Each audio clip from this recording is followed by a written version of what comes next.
Шымкент қалалық жасөспірімдер кітапханасында отырмыз.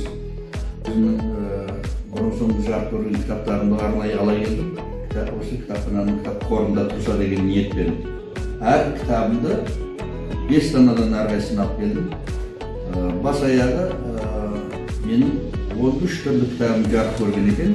Оның сыртында бір дискім бар, менің әндерімнен тұратын.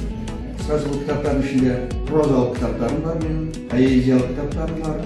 Сонымен бірге музыка, ноталар мен әндер жинағы бар, өзімнің шығармашылығымда туындаған. Сонымен бірге публицистикалық кітабым бар, оның ішінде балаларға арналған кітап бар, балалар кітап.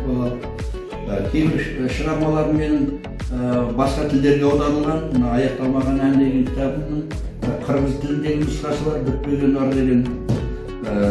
Орыс тіліндегі нұсқасы бар, изнанка изящный. Сонымен бірге өзбек тіліндегі нұсқасы бар, Ташкент қаласынан жарық көрген. Сонымен бірге өлеңдер жинағы және осы жақын күндерде ғана жарық көрген Қайым патшалығы деген кітабым ой толғамдардан тұратын. Бүгін тұсауы кесілді. Осы кітапты бәрін қосқанда 13 түрлі кітап, әрқайсысы 5 данадан осы кітапхананың кітап қорына өткізіп отырмын. Осы сіздерге аманат, оқырмандардың игілігіне айналдырыңыздар. Сіздердің жұмыстарыңызға сәттілік тілеймін. Рахмет сіздерге.